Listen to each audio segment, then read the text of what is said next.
Attention Earthlings, do not attempt to adjust your dial. You are about to voyage into the marvelously mystifying. Join us as we navigate the enigmatic waters of consciousness, delve into the arcane realms of the occult and the paranormal, and converse with captivating beings from across the universe. Prepare to expand your mind, challenge your perceptions, and journey into the unknown with your guides, Bunnicula and HP Hovercraft. The frequencies of strangeness await. Welcome to Dizzy Spell.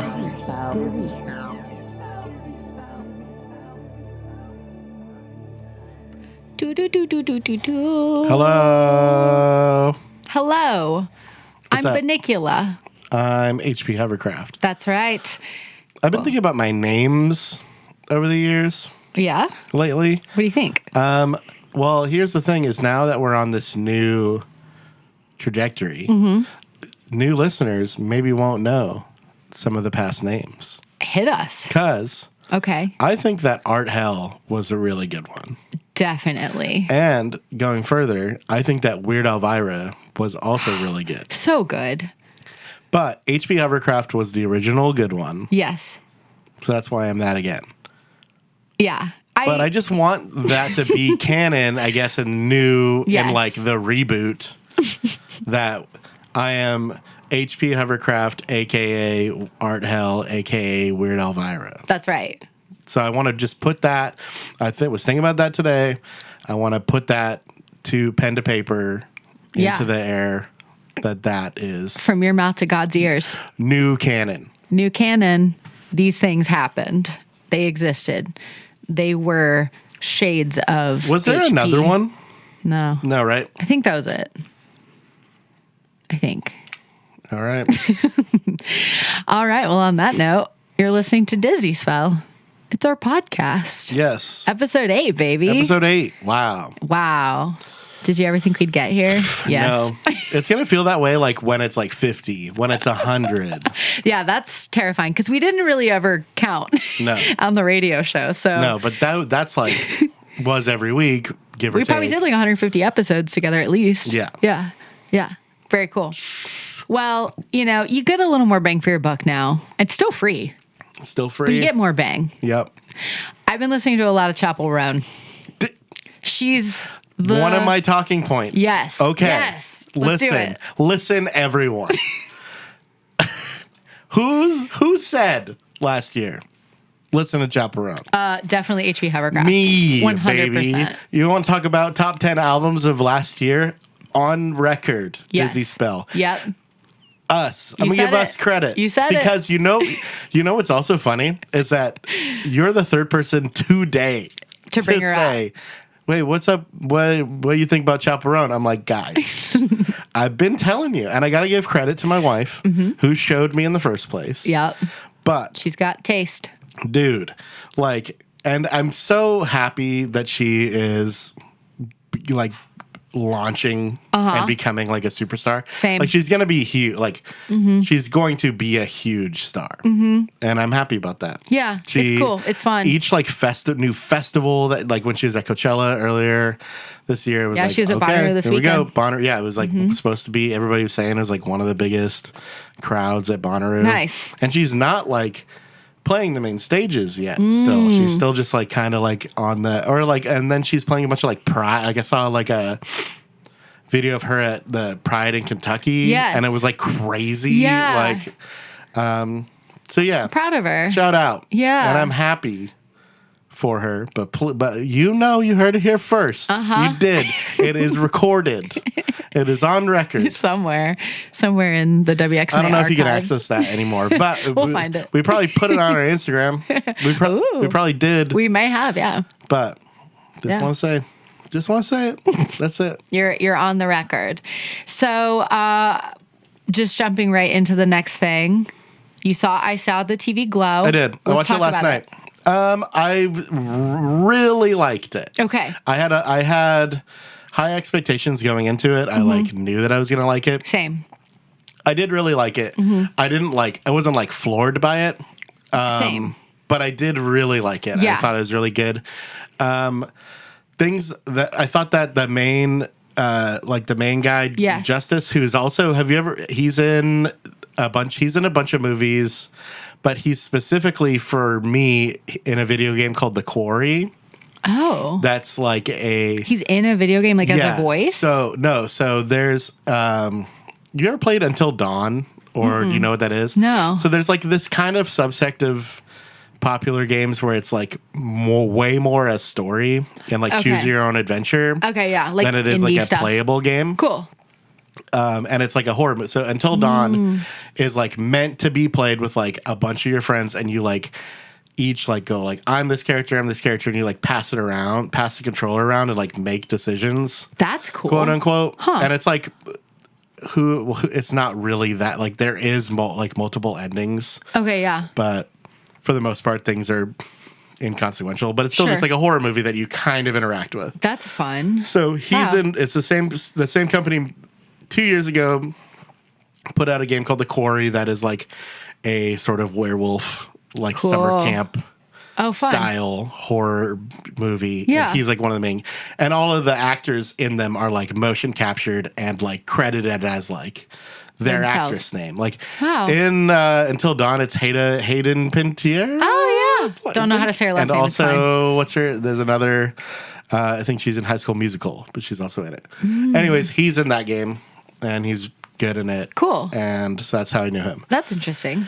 All that to say, I thought he was really good in it. Yeah. If you didn't tell me that was Fred Durst, I Never would have known, right? Wouldn't have known. Thank you. But then there's other like funny cameos in it. So I think that like this is the kind of thing. It's the kind of movie where it's like you watch it and you're like, that. Attention Earthlings, do not attempt to adjust your dial. You are about to voyage into the marvelously mystifying. Join us as we navigate the enigmatic waters of consciousness, delve into the arcane realms of the occult and the paranormal, and converse with captivating beings from across the universe. Prepare to expand your mind, challenge your perceptions, and journey into the unknown with your guides, Bunnicula and HP Hovercraft. The frequencies of strangeness await. Welcome to Dizzy Spell.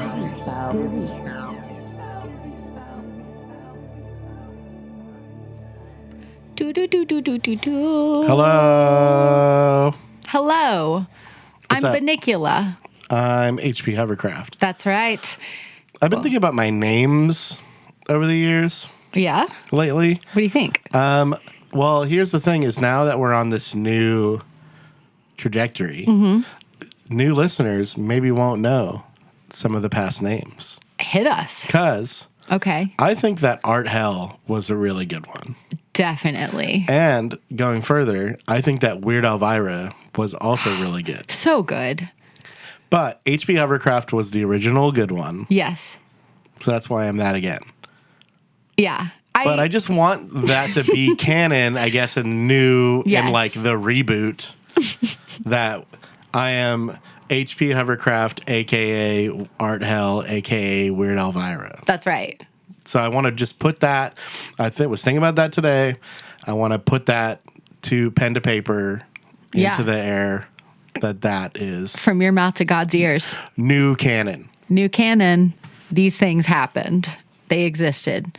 They were shades of. Was there HP. another one? No. No, right? I think that was it. I think. All right.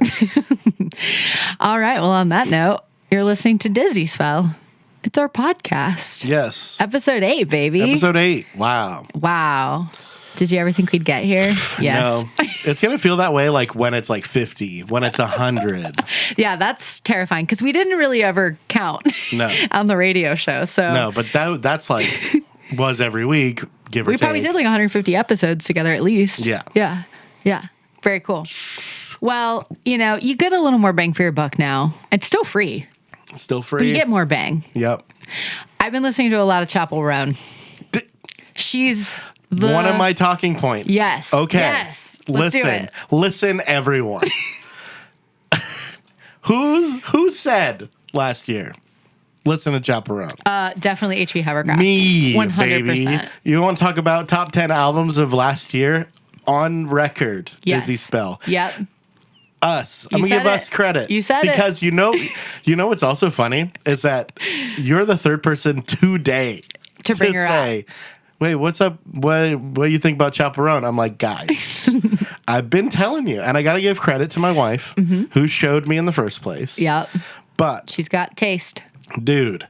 Like, and I'm so happy that she is like launching and becoming like a superstar. Same. Like she's gonna be huge. Like she's going to be a huge star, and I'm happy about that. Yeah, it's cool. It's fun. Each like new festival that like when she was at Coachella earlier this year, it was like, she was at Bonnaroo this weekend. Here we go, Bonnaroo. Yeah, it was like supposed to be. Everybody was saying it was like one of the biggest crowds at Bonnaroo. Nice. And she's not like playing the main stages yet. Still, she's still just like kind of like on the or like, and then she's playing a bunch of like Pride. Like I saw like a video of her at the Pride in Kentucky, and it was like crazy. Yeah, like, so yeah, I'm proud of her. Shout out, yeah, and I'm happy for her. But you heard it here first. You did. It is recorded. It is on record somewhere in the WXNA I don't know archives. if you can access that anymore, but we'll find it. We probably put it on our Instagram. We probably did. We may have, yeah. But just want to say it. That's it. You're on the record. So, just jumping right into the next thing. I saw the TV Glow. I did. I watched it last night. I really liked it. Okay. I had high expectations going into it. I like knew that I was going to like it. Same. I did really like it. I wasn't like floored by it. Same. But I did really like it. Yeah. I thought it was really good. Things that I thought that the main guy, Justice, who's also, he's in a bunch of movies, but he's specifically for me in a video game called The Quarry. Oh. That's like he's in a video game like as a voice? So there's, you ever played Until Dawn? Or do you know what that is? No. So there's like this kind of subsect of popular games where it's like way more a story and like choose your own adventure. Okay, yeah. Like than it is like a stuff. playable game. Cool.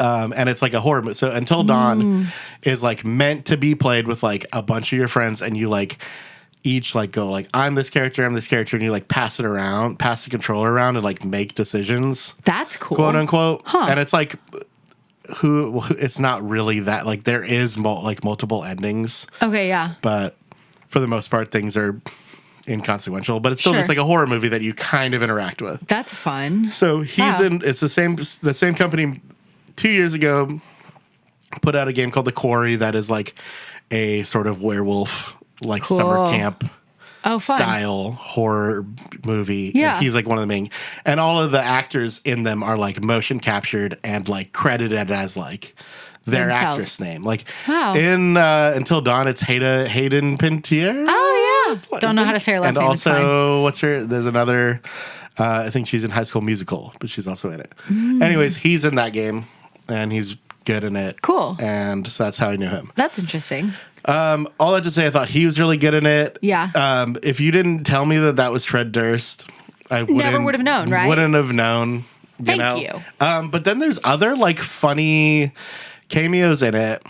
So I think that like this is the kind of thing. It's the kind of movie where it's like you watch it and you're like, that was entertaining or it was like good or whatever. But like all of the like subtext and like reading into it, that's when like the payoff happens.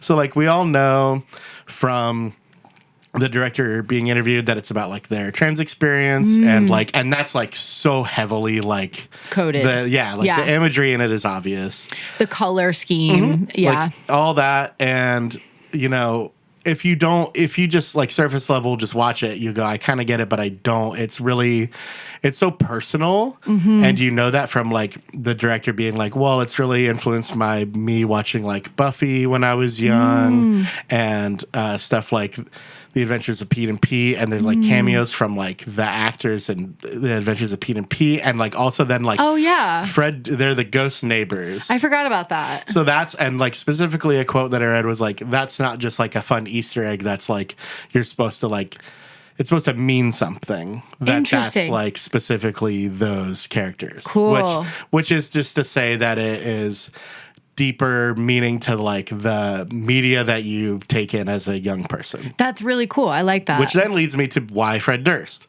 So you grow up as like a like queer young person in the 90s, and Fred Durst is like your enemy. Wow. You know? Like that is... This is blowing my mind right now. Wow. So to intentionally put him in that role... I feel like I'm going to cry. It was beautiful. Like that is like obvious. Wow. To me, why it would be him. So I think that all that is what makes the movie good. And I've been seeing a lot of argument like, oh, if you don't identify with it or like you don't read into it, then like there's nothing for you. And I think that kind of sucks as an argument. Yeah. Because that's like that should be like the magic of making art in general. Like I don't know why we're sitting here talking about like, oh, you can't put yourself into your movie or your movie can't be too personal. Like what would you say that about like a novel or an album that somebody wrote? Like why can't it be the same thing? And that's like the best art. Exactly. And I feel like I was just saying to our producer, Michael, I was talking about Julio Torres and how his art is so intrinsic with like the work he does, being an immigrant, being somebody in this industry he's in. Like, I don't know. Do you know who Julio Torres is from Los Spookies? Yeah. Yeah. Like he has the movie Problematistas. Yeah, I want to watch that. I haven't... He has this new TV show, Phantasmas. Yeah, I see. This is all those. So I watched Lots of Spookies like a little bit, but I didn't really. And I really like all these things are like I just haven't gotten to them yet, but I do. I'm sad Los Spookies got canceled. It was the best show. But yeah, that's really cool. I thought it was beautiful. I thought the ending was cool. I don't know. I feel like some people might have been unsatisfied by the ending, but apparently it's like part of a trilogy. So it's like the first movie. So there's that We're All Going to the World's Fair, which I haven't seen. I think that's supposed to be about one phase of their transition experience or their transgender experience, I should say. And then the second is this movie, and then we'll move on. I don't want to say too much because I don't want to spoil. It's still, it's just now, like, so this will be a couple weeks before people hear this, but it's just now streaming where you can watch it. Yeah. You rent it at home. Cool. I just bought it because I was like, I bet I'll want to watch this a couple times. Yeah. So I already want to watch it again, kind of go through it a little bit more, but I like that and that. And I think that it is a stupid argument to be like, a movie just needs to be entertaining and you should be able to get everything just from the movie. I think that there is something to that. But only like because like Christopher Nolan says like this, or even David Lynch says like the stuff's in the movie. Like, right. I shouldn't have to like elaborate on it. Like it's in the movie. Everything you need to know is in the movie. Yes. But that's like their artistic intention. Yeah. You know, it's like not everything's the same. Movies don't have like, it's not just like rules like that. You know? You should be able to elaborate. I fully agree. No, it was cool. It definitely didn't like blow my mind the way I expected it to, but also I think it would have done a disservice to the movie if the whole point was to try and blow your mind with like the effects and stuff. But the effects were beautiful. I thought they're awesome. They're super cool. I just wish I had more of them. Like I wanted more. I want to just Pink watch Cake. that show. I wanted. That's the all thing of is that. like give me like a couple like please make that show now a little bit. I would. You know, die. I think that'd be cool. That would be cool. Have you seen She Dies Tomorrow? No. It's from a few years ago, and it's a movie. It's a movie. It's the whole concept is like, I tell you you're gonna die tomorrow, and then you're like obsessed with that. That thought, and it like ruins your life, and then you tell somebody else that. And it's like It Follows, kind of. But about telling people they're gonna die. It's stylistically really similar in terms of like the color and the shots, and it just made me want to watch that movie again. Ooh, so that's just a rec for the people out there. All right, She Dies Tomorrow. I'm gonna write that one down. Well, hey, so I just wanted to say before we go any further, we have a very special guest on the show today. Cool. We did this interview remote. They joined me from their home. That is the author Brent Raynes. So we have this interview coming up in just a little bit. This person has been a part of ufology for a very long time, and has rubbed elbows with all of the most famous UFOologists you could possibly ever think of. And so in honor of that, I thought we definitely want to dig in. We definitely want to dig in to the New Fork database today. Yes. Just see what we got going on in the skies. I did get one. I got one. Well, I pulled this one just because there was 2 Tennessee sightings on the same day reported. So one is in Nashville, one is in Cookeville. Ooh. And then I just kind of liked how this guy opened this, which was... I was watching some birds flying high in circles because they fight sometimes in the air in our neighborhood. It was a clear day, and I thought the object was another bird diving into them, but the object was above them and passed swiftly overhead. It seemed to maintain speed and altitude. I would judge the size to be that of a basketball or larger. It was difficult to judge the size. The speed seemed consistent and did appear to be impeded by wind or atmosphere. There were some puffy clouds which were above the object, which made it easier to discern from a bird or insect. It traveled from southwest to northeast. It did not seem to be any kind of drone or aircraft. No visible means of propulsion, no lights, just a dull metallic color that did seem to cast a shadow as the bottom was darker. Interesting. So that's the Nashville sighting at about 5 p.m. Then that same day at about 10 p.m., we have one from Cookeville. Estimated size larger than a Boeing 747. Okay, I just watched the video for this one. Did you watch it? Yeah. Is it cool? It's cool. Cool. It says, we took this video last night. Object came towards us from the south, heading north. Illumination never changed while coming towards us, while above us, and after passing. There was no sound from the object. Me and my brother are both Army veterans, and we're a little freaked out. All right. I'm going to watch the video because you just did. Do it. And maybe this can be... It's just for our listeners, it's a very shaky video. Oh, it's so classic. It's just a ball of light. You would think it was a video of the moon, but it's moving. It's literally like a round ball of light. It looks like the moon is just moving through the sky. And so... It says in the description, date is wrong on camera. Okay. So did they take this? Like, did they we're filming UFO videos? We gotta get the old VHS camera out. Why is or whatever the the DV camera? Why even do that? Why you don't just do it on your phone? That is a really good point. When is the last time somebody needed to get another camera to film something? You just have your phone. It looks like the last time that they used it was 2021. That's interesting. I mean, I love when they especially note, hey, we are veterans. We are military people. And we're freaked out. So, that's really saying something. You should listen to us. Cool. Yeah, I mean, this is so classic UFO video. It's hilarious. Yeah. I bet is there sound to it? Because I bet it's them just going, what is that? Let's see. Because it's going down on my screen now instead of across. There you go. Flying away from it now. Oh, it's going straight down now. This is what people want from a podcast, right? Is us watching a video. Well, there you have it. A couple UFO sightings to get us primed for our conversation today with Brent Raynes. Shall we jump into it? Yes. Let's go. All right. Welcome to our special guest, Brent Raynes, here today, beaming in from his home, I'm assuming. Is this your library you're in here?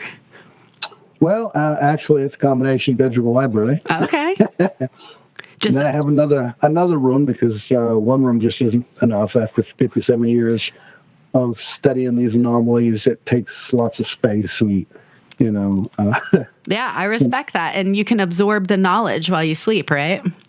Well, Edgar Casey could. I'm not sure that I'm doing such a good job at it. All we can do is try, right? Well, that's it. Yeah. Well, I love it. Well, thank you again for being here. So just to do a quick little recap of how we connected for the listeners, we have a mutual friend, Alan Scalpone. I'll double check. It's okay to say his name on air, but so we go way back. He used to come into a bookshop that I worked at, and I'm sure he's a studious fellow who's always exploring and learning as well. So So I feel like we're all kind of like-minded people here who are interested in always just learning and hearing other people's encounters and connecting with humans through all of this amazing phenomenon that we're actually surrounded by every day. No, absolutely. And of course, I met Alan through his father, who lives out in Missouri, who's a psychologist and very interested in all of the anomalous phenomena too. So I guess that's where Alan caught it from. Absolutely. Yeah. And I hope someday I get to meet his pops too, because he sounds like an interesting guy. Well, so just to give a little more background about you, Brent, I understand you say you've been delving into the UFO matter for a little over 57 years now, and you've been rubbing elbows in your time with some of the biggest names in ufology. Yes. In 57 years of going around networking, you encounter a lot of different people. Sad to say, a lot of them in 57 years, you see them, meet them, and you have a bond, and then, they're no longer here, but you and others carry on the work, and it's a lot of water under the bridge in the journey that I've taken. But I really got interested initially in UFOs. There was a lot of sightings back in 1966. I lived in the state of Maine, so I'm a maniac. But I moved down here back in November of 1977. Got married to a girl here in Waynesboro and been here ever since, and happy to be a Tennessean now. But my interest goes back to a book, Frank Edwards' Flying Saucer Serious Business. And I just thought I was just going to study the possibility of extraterrestrial visitation. And then I began reading material from other researchers, writers, and who are exploring, things that evolved into more than just nuts and bolts ET questions. There were things that took the whole landscape into paranormal realms, really. And you begin to question, well, what is this all about? Even more so than when I first got started, I just thought it was either or what the Air Force said: temperature inversion of Venus on the horizon, weather balloons, or it's or else it's just hoaxes and so on, or it's ET. That's definitely reasonable at the time. But as time went on, especially with a New York journalist named John Keel, who a few years ago I wrote a book where I interviewed some people who, like myself, have been influenced by his ideas, and did my own research and kind of followed the recipe that he had, kind of granted me. I asked him in 1971, how would I, then still about 19, get more involved in these areas. And of all things, he suggested he recommended a book on apparitions, which I was in New York City one time. I grabbed off a bookshelf. And he also suggested I study religious literature, Marian apparitions, and all these things. And so we corresponded quite extensively. And back then, as a teenager, I started a little mimeograph newsletter called Scientific Sauceritis Review. And sauceritis, not sauceritis, but sauceritis is like a mental disease, because someone in a newspaper article I came across, a psychologist, called it like a mental disease. He said it's sauceritis. So I thought, okay, I'm going to use that in a title of a magazine I'm going to create.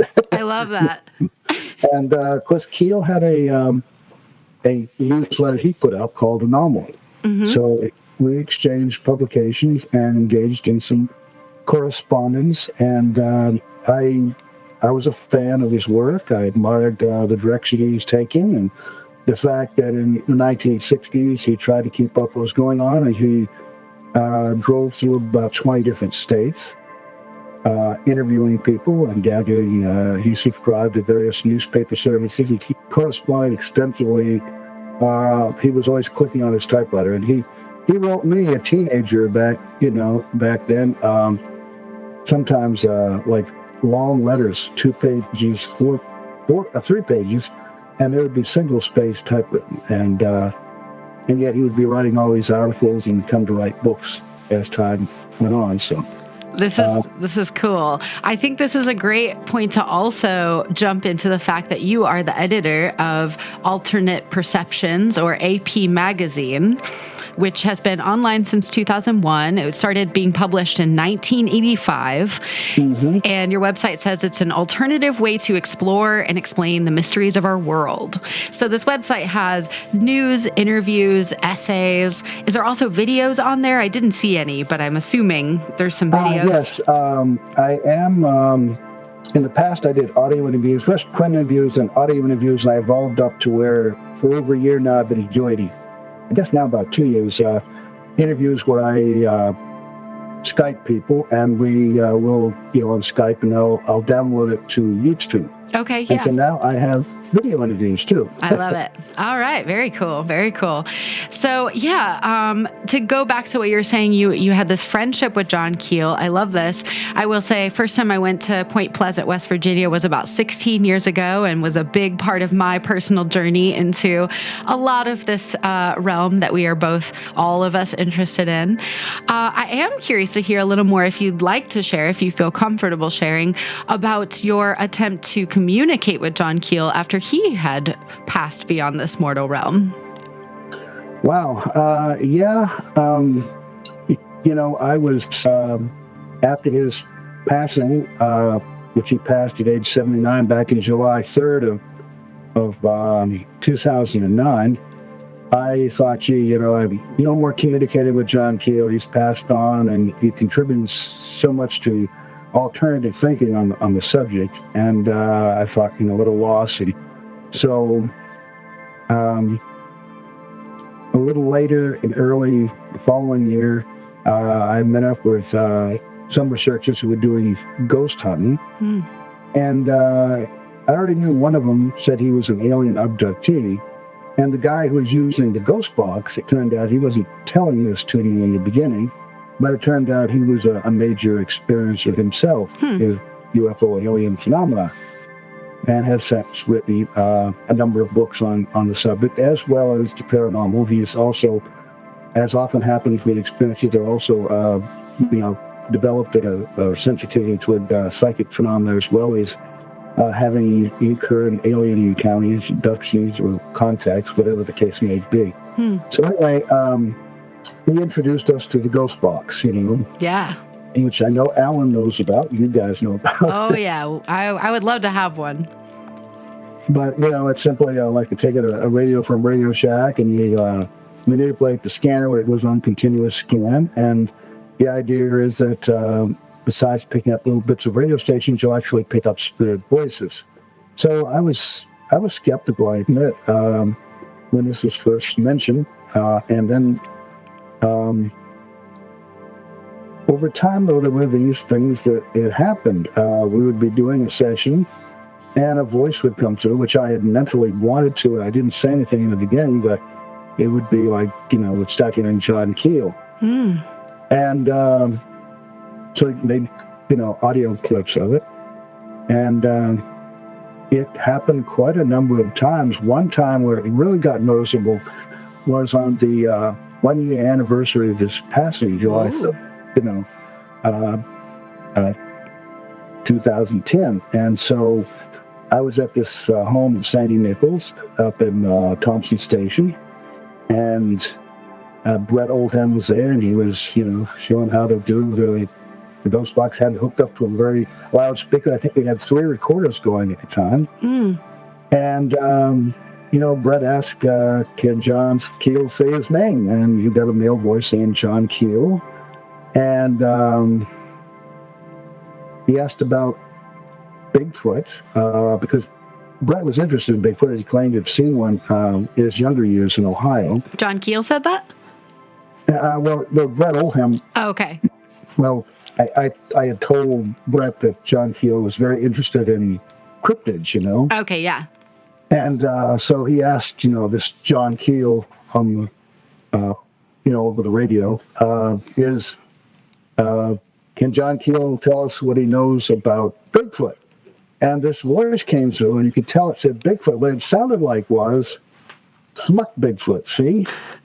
And then there were like these other two voices saying, see. Whoa, interesting. And so it was just, and that wasn't the only time. Another time here at my own home, I was doing a session, and a voice comes through, and it sounded like John Keel, Brent, and then another voice, Bert here. And, I've played it for a number of people, and I know there's one neuroscientist, he says, Brent, that's not pareidolia, because that's always a big issue. Is it just something sounds like maybe that, and, people are mistaken. You listen to, he said, no, these are, he said, I don't know how to explain it. Maybe it's some form of synchronicity, and I'm thinking, synchronicity? Okay, well, I do believe in synchronicity, so sure. I don't know. Yeah. But the only time I've ever heard, John Keel over AM radio was the Ghost Box, or Spirit Box, whatever name you want to call it, or Frank's Box. But anyway, those are kind of interesting, and there were these apparent interactive responses. But I don't do it now all that much because it seemed like it was interesting. It was kind of evidential, I felt, in its own way. But it wasn't evolving, the way I wanted. I wanted answers, and this John Keel, who really was John Keel, wasn't really helping out in that department, and it was, he just smucked Bigfoot and all this sort of thing. It just didn't contribute to evolving the conversation. So I had to get back to regular investigations too. That's cool. Wow. Anyway. That's really interesting. So I have to say, I don't know if we said this already on the recording, but just to give some context to the Dizzy Spell listeners, John Keel was well known for his work writing the Mothman prophecies. So what I have been dying to know since I found out we were going to have this interview is, what do you think about these Mothman sightings that have been happening in Chicago lately? Well, I really don't know. I think some of that is potentially quite anomalous. And of course, once, there's, as long as you got people who can actually investigate these sufficiently, I think some were be pretty much proven that they were hoaxes, but I don't believe all of them were. And I think there's been some good investigations into them and separated wheat from the chaff. And, it was in the sometime in the 90s when I had my print publication. John Keel wrote back after I wrote an article or two about Mothman, and he saw it, and he wrote back that he was no longer really interested in Mothman that much because he had gotten hundreds of letters from people all over the world, he said, and it's pretty common. Yeah. And, it's not just, it wasn't just West Virginia in the 1960s. And when I was in, it's, there's just so many. I know that there's a researcher I interviewed a few years ago with a magazine, and Albert Rosales, who contributes a lot of entity, alien-type reports each month to a magazine. And he's a Cuban-American who lives down in Miami, Florida. And he told me at the time he collects all sorts of reports of strange alien beings, whether they're supernatural or UFO context, and all over the world. And he had at that time around 17,000 reports. So these cases evolved into the thousands, and they're all manner of beings, and often the psychic element is there. And I told him, it's, a lot of your reports come from various investigators or news people. It was in a newspaper article. You translated it. Great stuff.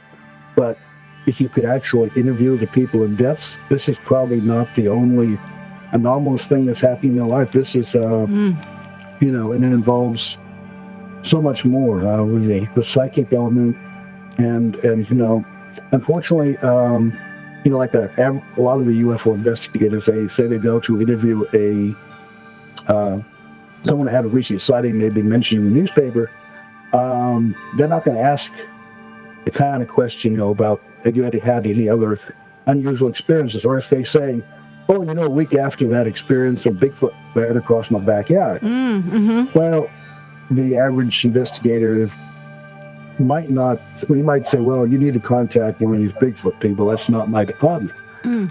Whereas the Bigfoot people might say, oh, well, flying saucers, that's, that's not my department. But sometimes you get reports where someone says, craft landed and a Bigfoot came out. But what do you do with that? Yeah, absolutely. And so some people might just write it off. It's just, that's not my concern. That just doesn't sound believable to me. And, it just, it's not what I believe in. Sometimes it's, there's too much of that belief.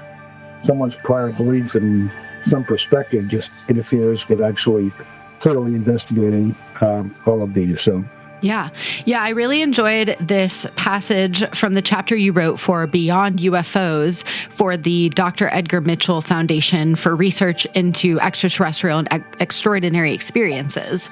You said, if I may quote you, for way too long, such reports have been unnecessarily broken down into many separate and isolated categories, compiled by separate and distinct disciplines, instead of being tasked in a multidisciplinary way that focused on and recognized their potential commonalities, exploring the possible implications of what UAP contact encounters could tell us when brought together under the broad umbrella of parapsychological data and the emerging theories and science of quantum physics.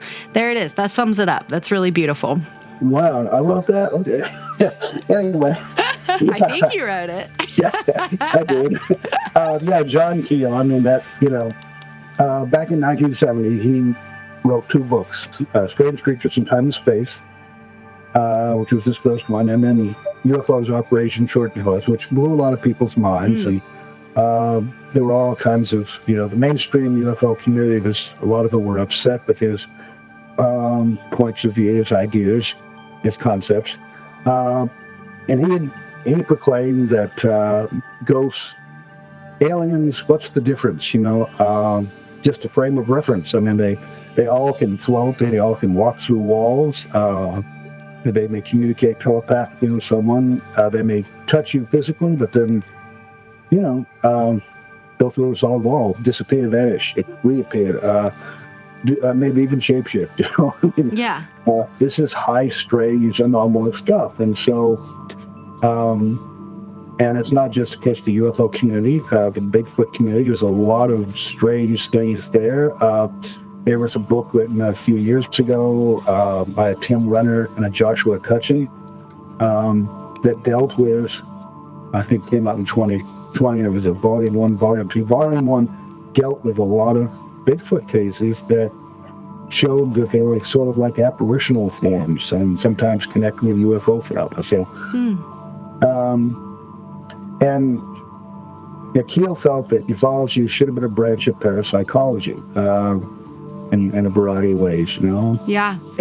A lot of parapsychologists would disagree because their focus is not on UFOs. Sure.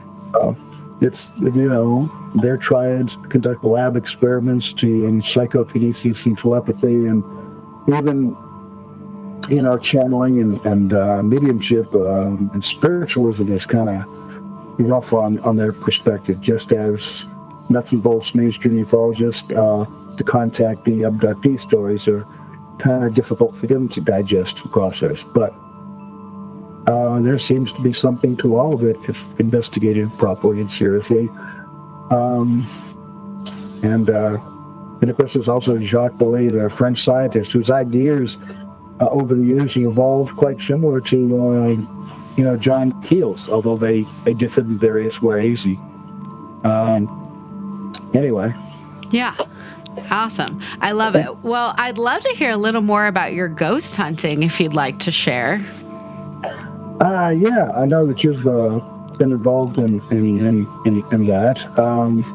I haven't haven't really done any proper ghost hunts. I'll say that. But I am researching right now. I told you this research project I'm working on. And right now I'm mostly just collecting firsthand accounts from people. And I've been going to the library looking at books about the history of the area and stuff like that. So I haven't gotten into actually trying to contact anything myself necessarily. Not to say I haven't dabbled in a seance here or there, but you know. Yeah, okay. So as far as my own experience, I found that my wife and I have a good friend who was, he's passed away now, but he was a Native American artist, very good too, Apache. And he was, we had met him, and he moved around the Tennessee area. One time he was even in our county. But he was over in Fayetteville at a community center, and he told us that there were footsteps that he and one of the people there had heard, and they were down in the basement. They come up, and nobody was there. And apparently they felt the place was haunted, so we came over there, myself and I got some people from the Nashville area, like Brett Oldham and Sandy Nichols and others who were into ghost hunting, and so we went and we investigated that, and then we gave a talk to the community. I even wrote 3 articles for the local newspaper there, and lo and behold, the audience filled up this place. We even had people standing outside with listening through the window to what was going on. So, and we got all kinds of leads, and for a while, we were going from haunted site to haunted site. And I mean, Brett said, this is one of the most haunted towns I've ever been to, I think. And so, yeah, that's on the hospital way there. We were there about 3 different times and heard noises. One time we were down on the first floor around the old nursery area. And we heard voices down the hall and rushed out, and nobody there. And I looked out the window to see if anybody was outside.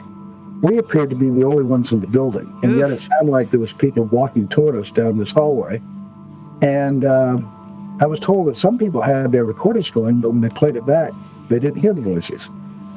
So, and then we, some of us heard voices. We got voices on the recording that saying things, and we can explain. There were stories of people seeing apparitions in and around that. The hospital was closed back around 9/11, actually, around the 9/11 time. And there's some of the people. We had a former nurse who used to work there, and a respiratory therapist who used to work there, who came with us on the investigation. The respiratory therapist was a local historian, so he guided us in some cool stories. Oh, that's great. And so, so that was one of the places we haunted. So that was the Fayetteville Hospital that closed in 2001. Interesting. Closed down. Very cool. But and some people still go there. There's some mold, so I don't know if anybody's going there now. It's been shut down for a good while. But I know one time we went over there during the day because there were local ghost hunters from, not just local, but even from like Georgia and neighboring states coming there to set up their little tables and sell their different videos and book series. And then, of course, Nashville, there's an old studio we went into. I think Waylon Jennings used to record, and people have reported strange things happening there. I understand that some of the recordings that they did in the studio came out with extra voices. Really? Do you remember the name of the studio? No, I don't. This goes back over 10 years. That's okay. But it was... That's interesting. He was actually a musician that brought us to the site. And then there were just, other places. He also visited a haunted jail in Lynchburg. And down the road from there, a haunted funeral home. So, and we seem to have got different voices on recorded and things, and people felt different things, and there are different things. I remember being in a cell, and there was supposed to have been a woman that was kept there in time, and there was a woman's voice. I was asking questions, and all of a sudden this woman's voice says, I'm pretty sure the voice said Mars, and I thought, this is unusual. I'm here sitting in a cell, I'm by myself, and I record a voice saying Mars. Anyway, it's my main area of interest, I guess, has always been the UFO. Okay. And, the being associated, but it's interesting to follow up on paranormal. As being from Maine, as soon as, I did go around in the spring of 1972, and, I would find places where they were supposed to be haunted. But I wasn't really going there to experiencing. I was just going there to interview the locals, to get the story. Mm-hmm.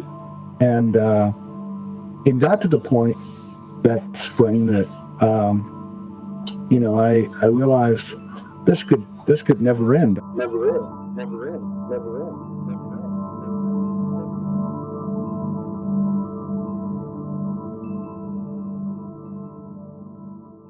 Okay, run the commercial.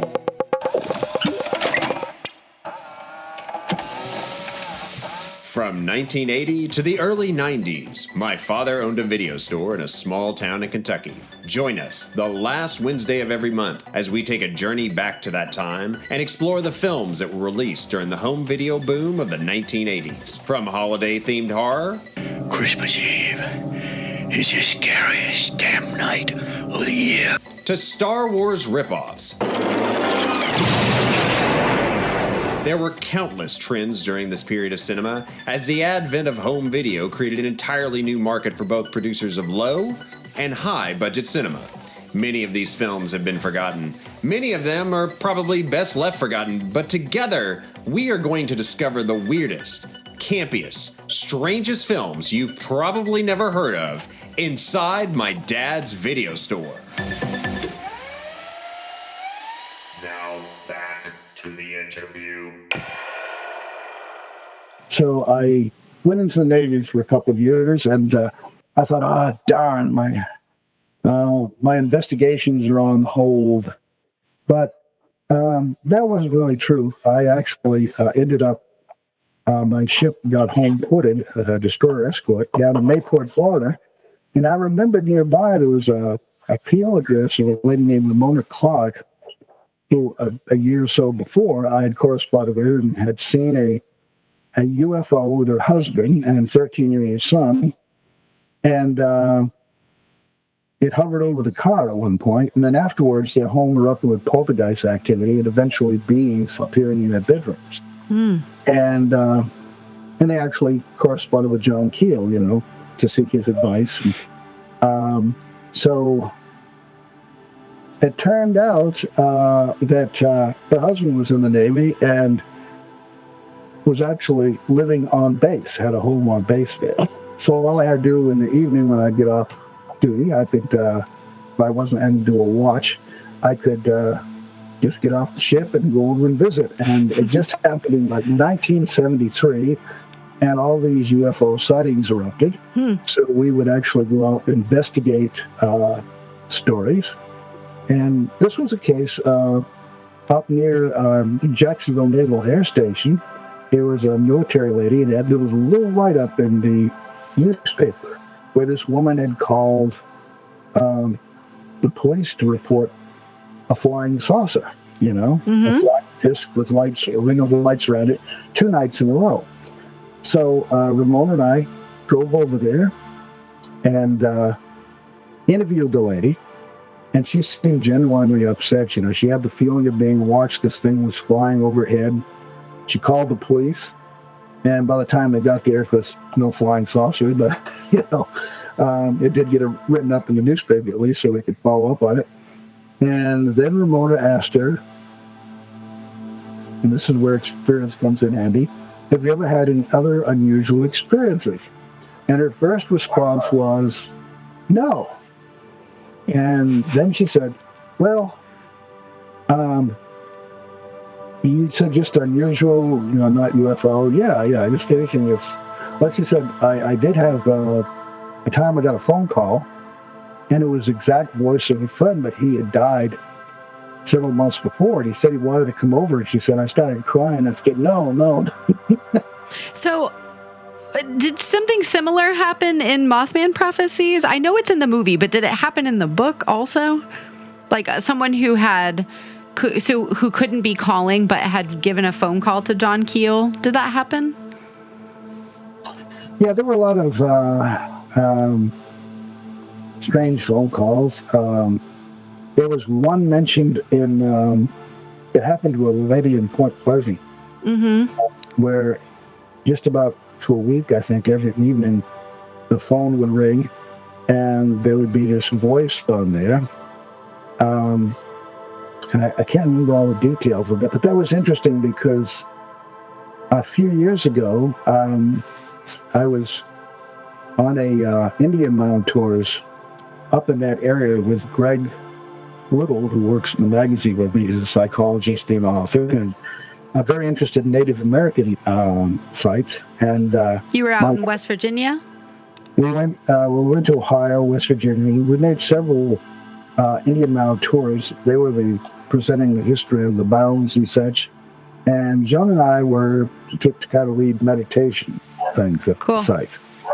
And so we were in Portsmouth, Ohio, along the Ohio River, which is about an hour drive from Pleasant. And there was this native site, and we were being told about, just some of the anomalous things that have happened there, psychic things that people, had experienced.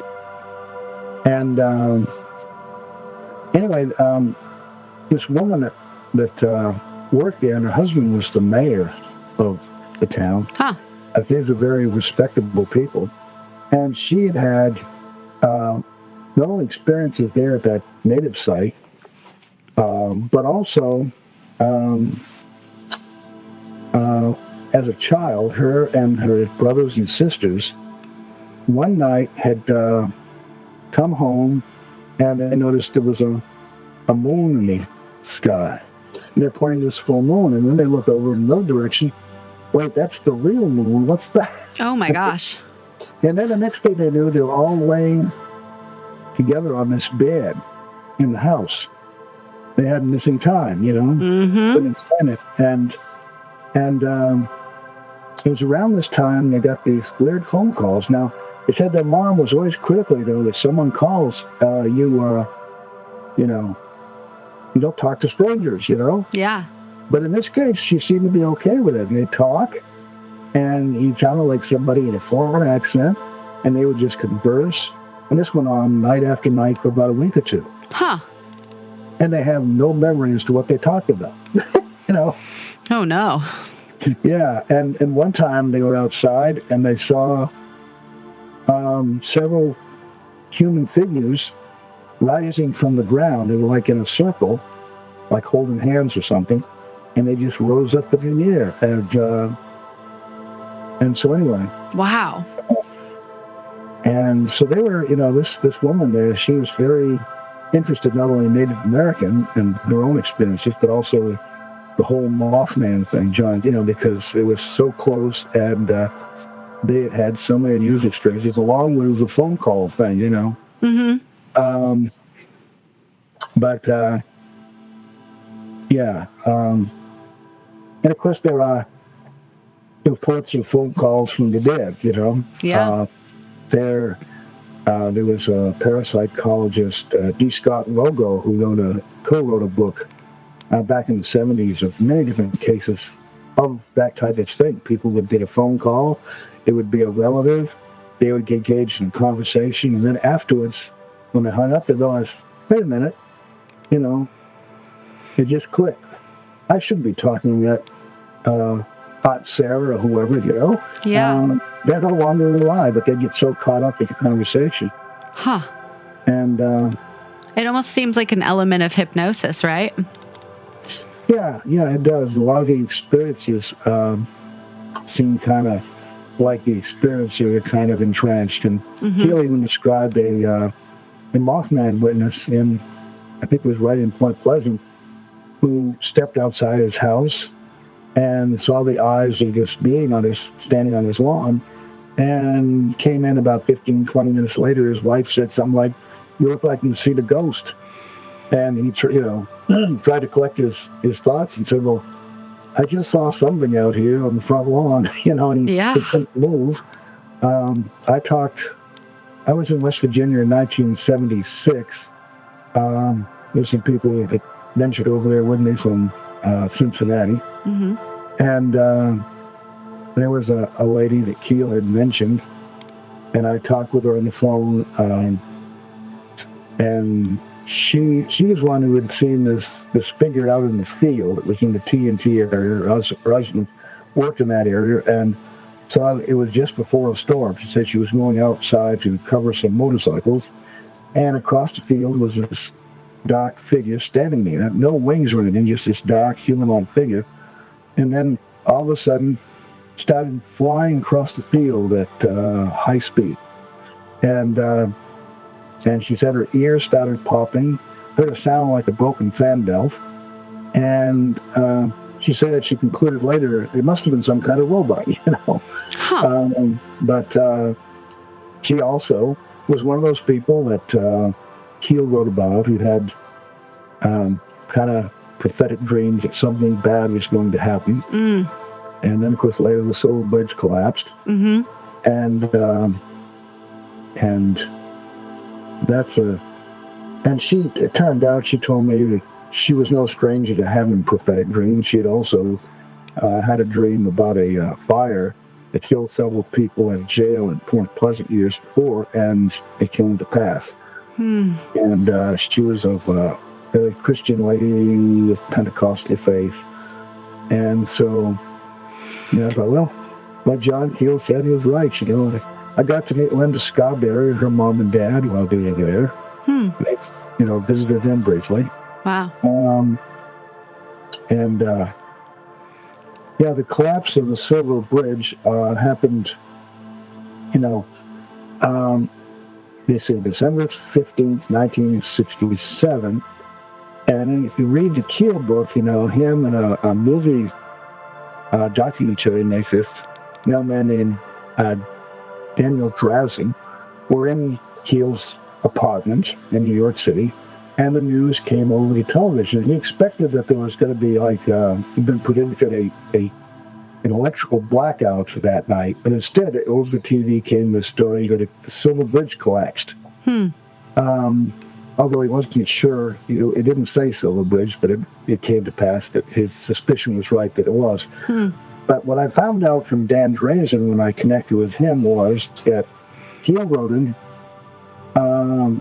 this extraordinary story that Keel never published, but he had told Dan Drazen the story, and he shared it with me. And then a couple of brothers who met Keel in 2003 at Mothman Festival and shared the story with them. But he never wrote it up. Even one of his best friends didn't even know the story there. Of course, they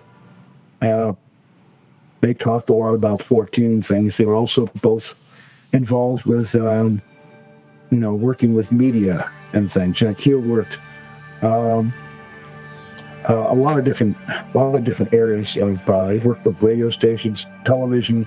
He was actually a head writer for Merv Griffin and Gene Rayburn. He appeared on TV, on interviews with David Letterman and Johnny Carson and Jack Parr. That goes back a ways. David Letterman interview is where he talks about strange stuff. He's actually still on YouTube. People Cool. look it up. That's interesting. Anyway, Keel wrote him a letter a few years later and said, that night, that one of Keel's best friends, he was his best man at his friend's wedding back in 1950. She was Joe Woodvine, transit authority guy, and he came to his door, knocked on the door, spent several hours with him. He said, looked just like him, had his memories. Dan Drowson was there in the apartment, shook hands with him, said he was a big guy, strong handshake. And then Keel reported later that he ran across the man's wife in a department store in New York City, and said, how's Joe doing? And she said, I'm sorry, John, you don't know, he died of a heart attack. And, Keel asked for when? She said, July 1965. And he says, no, I couldn't have. He visited me back in, December 1967. And she says, John, don't you think I know when my husband died? I was there through the whole ordeal, Yeah. And so I included that. In my book. Keel mentioned all the other stuff, but he didn't mention that aspect. Yeah. Wow, that's a really interesting story, and that is your latest book, I think, John A. Keel, The Man, the Myths, and the Ongoing Mysteries. That's my latest book. Yeah, Rosemary Guiley was a well-known contributor to the field of anomalous phenomena, and was a good friend of Keel's. She helped me with the book. She was going to publish it, actually. She went through the whole thing, proofreading it. And there were times I felt like I was back in school, English teacher, slap my hand. You didn't need to write it like that, Brent. But she wrote the foreword to my book, and I did an interview with her. And but unfortunately, she was battling cancer, and so I had to publish the book myself. It was going to be published at the time, and I had already promised I was going to be at different conferences, and I had to have the book published. So I went ahead and published it myself, something I've never done. It's my third book. And just 5 days after it came out, she passed away. And, it's a tremendous loss. She used to work at Fate magazine, which I have a whole collection behind me here, which Fate magazines going back years. They go back, actually, the Fate magazine to 1949. Cool. And unfortunately, the way the market is now, I'm afraid that it's about to go under. But it was for years and years, people like myself back in the 60s and 70s and so on. I mean, that was where we went to find out what the latest information was. Here's stories of unusual occurrences, and it's UFOs or poltergeists or voodoo people or whatever, something strange and anomalous. It was Fate magazine. That's where you got the information. Now, of course, you go online, and there's so many places to go to find such information. That's why, we were a print publication up to about 58 pages cover, but we started losing, bookstores. The sales went down because the internet came along, and so we had to go to internet to continue. To keep with the times. Keep up with the times, yeah. I understand. Yes. Well, you have an amazing archive over at apmagazine.info. Dizzy Spellions, listeners, I'm telling you, if you're into anything that Brent Raynes is saying right now, or anything you hear on our podcast, you will love AP Magazine. It is just a bevy of information. Again, going back to 1985. Yes, that's a good amount of information. I really appreciate that. Not only are you very passionate and doing all this personal research for so long, but also really dedicated to disseminating that information and providing as much knowledge out there into the world as you can. I think that's very cool. Yeah, I appreciate it. Just doing my thing, just like, you guys. I love it. And I just want to let everyone know that you can find Brent's books, Visitor from Hidden Realms, On the Edge of Reality, and John Keel, The Man, the Myths, and the Ongoing Mysteries. Where can we find those books? Oh, well, you can find them on Amazon for sure. Okay. They're there. Great. I'll put a link in our show notes so people can find them quick, okay? Awesome. I appreciate it. So happy you could be here today and take the time to meet with us and just tell us a little bit of just a tiny slice of your experience. I'm sure I could talk to you for many, many hours. Maybe we can have you back someday. All righty. Well, I appreciate it. I appreciate it. You got anything else you want to plug or anything before we head out? That covers it. I'm also on Facebook if anybody wants to look me up there, and I have a Facebook alternate perceptions page, although you make sure it's Brent Raynes because there's one that delves in something else, usually something. Well, hey, thank you so much, sir. I appreciate it. You have a good night, okay? All right, buddy. Appreciate it. You too. Take care. Thanks a lot. Bye. Bye-bye. So what do you think? Sauceritis. Man. I think I might have sauceritis. I unfortunately was not there for this interview. It's okay. I got a lot from the Bigfoot stuff. Of course. In particular, the Bigfoot being of a different time, kind of is what was said, or was there was like, right? Is that what he's talking about? I'm not sure. I feel like I misinterpreted a little bit. I'm not sure. But that was something that he said was... You mean like he's time hopping or like dimension? Dimension hopping, Yeah. which is something that is a long-held Bigfoot belief of mine. Totally. Is that it is interdimensional travel. Mm-hmm. Mm-hmm. Love that. I'm here for that. Loved the ghost box. Yeah, I thought that was super box. cool.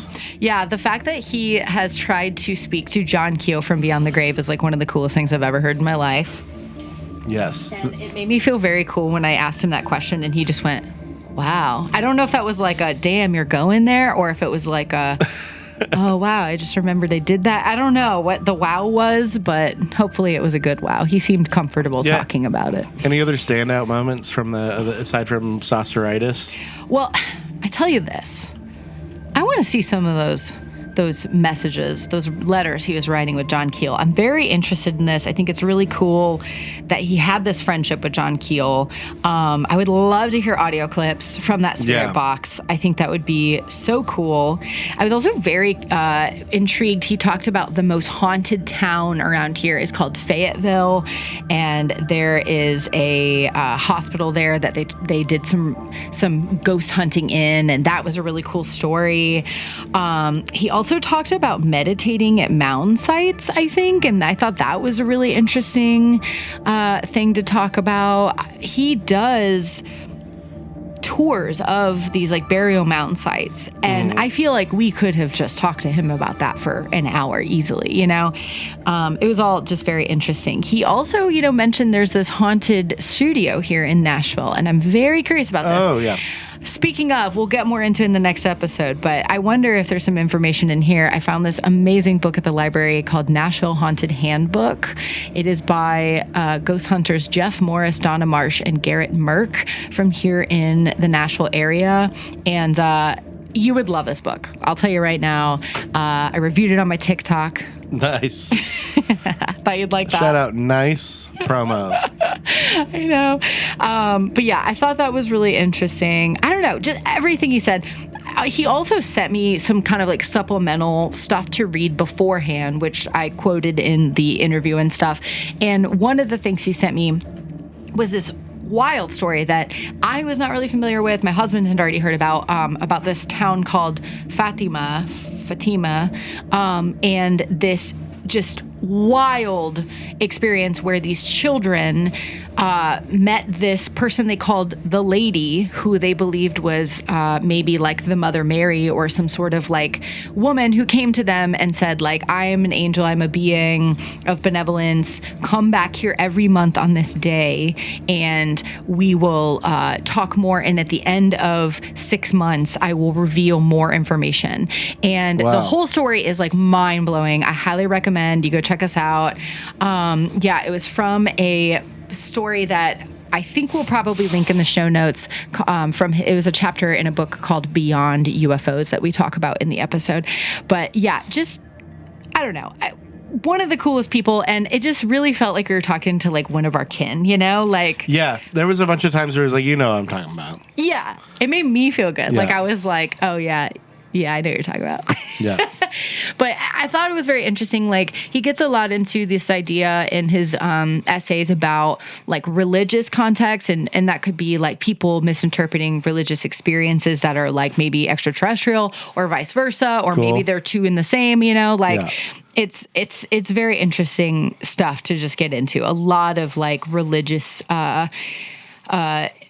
undertext in it that was just very fascinating to me. I don't know. He also talks about how like in these essays, this is not in the interview, sorry y'all, but in the essay he talks about how throughout time there have been all of these sightings of beings that have a ball of light in their left hand, and sometimes it has like pins or thorns or like spiky things coming out of it, and people have said that maybe this is what was misinterpreted in visions as being the Immaculate Heart of Mary, and there's like different interpretations, but this is like sort of this figure that recurs in sightings. It's the Cenobite puzzle box. Maybe. It could be. It's just like open or something. Yeah, I don't know. Very interesting stuff. He also talks about this phenomenon I'd never heard of called angel hair. And it's this idea. Have you heard of this? No, okay, wait. Explain it, because it sounds that like started sparks. Like started me remembering something I haven't thought about in a long time. Your face just now was awesome. You were like being... No, I know. Yeah. Okay, go. So the idea is during some of these more like religious sort of styled paranormal experiences or maybe like extraterrestrial experiences, this substance will rain down that kind of looks like thin, webby sort of hair. And as it descends, it slowly starts to dissolve away. And so people have never been able to like get a hold of it and like get DNA testing or anything like this done on it. But it's like something that has been cited as showing up in these like religious experiences. Wow. Yeah. That's have you ever crazy. heard of this in like Catholicism? Yes, I have, totally. Oh, that's so interesting. Creepy stuff. Yeah. Yeah. I'm very fascinated by the concept of angel hair now. That's where the pasta name comes from. Yeah, probably. Is it's that. This is making the flying spaghetti monster make a lot more sense somehow. Man, do you remember, like, I remember being obsessed with conceptually, like, it's such a middle school ass I saw one in thing. someone's car the other day. Flying it's still spaghetti around. monster. Yeah, it's crazy. That's some middle school ass philosophy type. I love it. Well, yeah, I just want to say thank you again to Brent for being our interviewee, our guest on this episode. Absolutely very cool stuff. I need more Bigfoots. I feel like he's got more to say about Bigfoot. Absolutely. I'd love to hear that. Yeah. Okay. Yeah. We'll have to get him back on the show for sure. And this time you'll have to be there because I think you guys will. Tell me more about Bigfoot. Yeah. Because I think that, because I haven't really quite seen somebody, like, I wish that I'll have to like pull up the thing. I listened to it twice today and I just can't remember what he said, but something about it being like interdimensional or like portal-y or not necessarily like of this world, like it kind of transcends space and time, that's what it is. Like, that is it, guys. Yeah. That is why Bigfoot's blurry, like they say. You heard it here. And they're not always around. They're ducking in and out of the timeline. I like that. I've been saying that, and I felt so heard when he said lots of people think that. I said yes, they do. Yes, I love that. Crashed my car driving. All right. So before we get out of here today, I wanted to do a quick little news check-in. I have been spending time in some of the weirder areas of TikTok. Good. You can really go. Yes, you can. You can really go. And I stumbled upon this theory that I feel like you may already know about. Maybe we talked about this, but I don't think we have. We've heard the rumors about Paul McCartney, Avril Lavigne, but have you ever heard that Kanye was cloned? Yes. Yeah, dude. I somehow missed this. And Gucci Man is the other one. Oh. Gucci Man. And Gucci Man addresses it. Really? Yes. What does he say? Like, So, the main thing is like, so when Gucci Man left, when he got arrested and went to jail for murder, basically, but it was self-defense, right? Like, I don't know. I don't know the story. Man, I'm glad that we don't maybe have like serious hip hop head listeners because I like surface level knowledge. Anyways, I believe it goes. Gucci was gang robbed and shot and killed the person who was robbing him, and he was on probation, so he shouldn't have had guns. But it was so he didn't get like he was like it was self-defense and he killed somebody. Yeah, he pleaded guilty to possession of a firearm by a convicted felon. Yeah, so he did time for it. Yeah, he was sentenced to 20 years. Yes, and he was like out of shape, you know, like big like fat Gucci that everybody loved. Went to jail, got out, fit, buff, looking good, strong man, good, super, and then he was like he got so rich in between like and like the time between like when he went away and came back and then he like sobered up.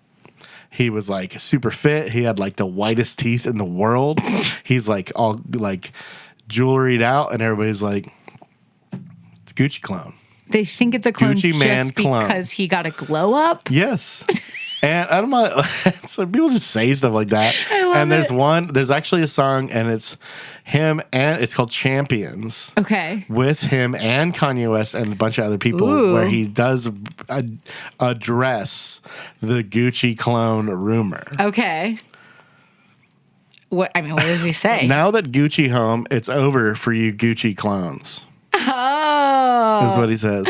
And you could read that as people that are imitating him while he was incarcerated. Right. Not bringing up clones for no reason. You know, there's levels to this